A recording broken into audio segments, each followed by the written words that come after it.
Okay, time to take a look at the Huanuo keyboard tray. So we got a template. We can just stick this thing to wherever we're going to be drilling and knock out those holes. Got our instructions. So this is going to be what actually attaches to the bottom. We got our hardware. We got our wrist pad. Looks like it's just got a sticky material on the back.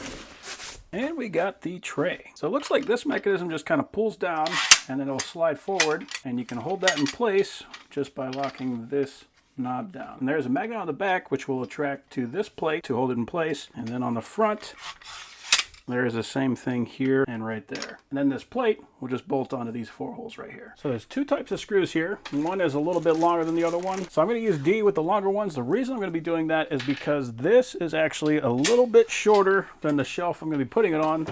So I'm only going to be able to hit 4 of the 6 screws. It is about 10¼ inches. This plate is about 14 inches. So this will still work. It's just going to stick out a little bit. I want this to be slightly offset to the left. I don't want to have it perfectly center because my TV is right here.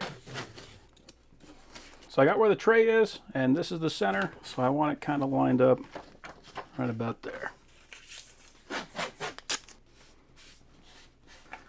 Now because there isn't a lot of room right here, I'm going to be using an angle bit. So this will just fit underneath it. And I've got this stop collar, which is going to stop it from going all the way through. That way I don't have a hole in the top.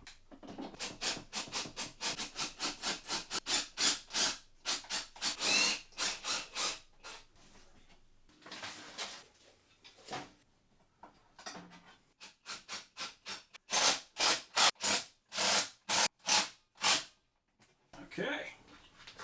And no damage to the top. Cool. Now we're going to use bolt C to attach this tray.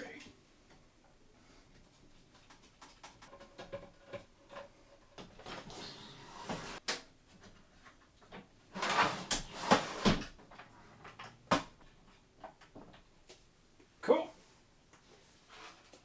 That is much nicer.